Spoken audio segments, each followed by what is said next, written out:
Peggy 16. Sega.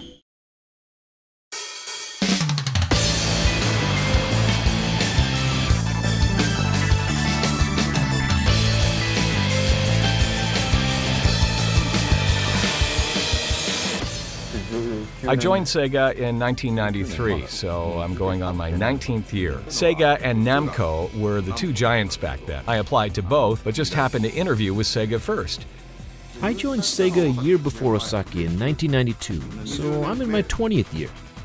So the one project we worked on together side by side in the early days is Daytona, USA, and since then, we've been a team.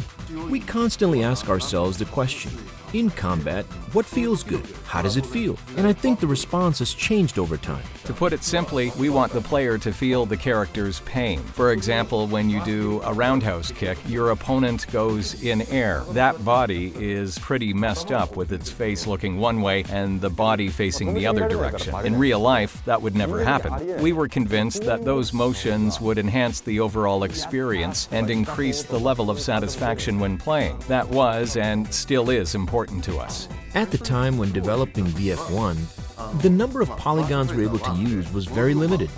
I mean, compared to what's possible today. The foundation was very poorly made.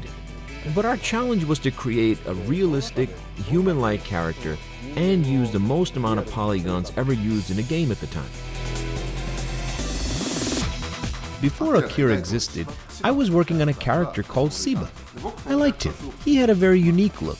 Then one day, Seba disappeared and he was replaced by this character named Akira, wearing a white martial arts uniform. The only plausible explanation I can give is because Suzuki-san was really into Hakkayoku Ken at the time. I was told he replaced Seba with Akira because Seba ranked low in our playtest results. Rather than balancing the roster of characters, we put more emphasis on the elements that would make the characters cool and fun. The main concept behind VF3 was to have the players move around freely in the 3D field, so we added the fourth button to allow for that movement. In VF4, we ended up assigning that to the joystick instead. Adding the fourth button was fun in a way, but it was still pretty difficult for the players to handle. We came up with a tug-of-war-like mechanic where two characters would be linked together at their wrists. For example, when they're far apart, one would be able to snatch up the other, or you would shoot your opponent up in the air. We actually spent a significant amount of time and worked on it, but it didn't make the cut. One of the reasons why we didn't include Taka Arashi in VF4 is the motion system. We simply weren't able to express the character in the ideal manner.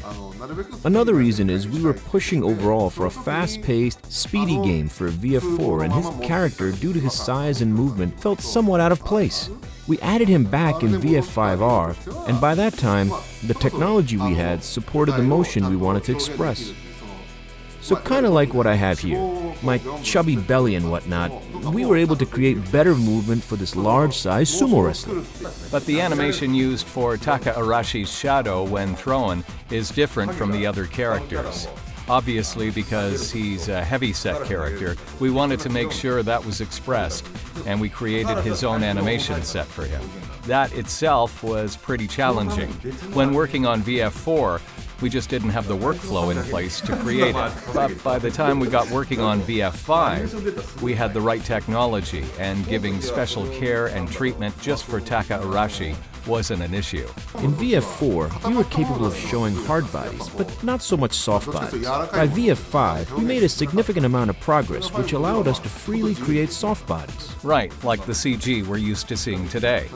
But I can't think of anything where I felt so strong about something and didn't make a game. As a team, we would come up with various concepts and ultimately decide which ones fit the game. With characters and stages, I don't think we stressed too much over which ones to use. It was a pretty straightforward process. In the end, we wanted to make sure our characters and the moves were easy to understand. So, for example, Jaikundo, Chinese Kempo, professional wrestling, and having a very well-built male character, a female character, and so on. Well, the good news is that this console release will be exactly the same as the last arcade version. It's actually a rare occasion because in the past, the overseas version of the games were a slightly older version of what was running in Japan. So I hope everyone is ready to take on the challenge.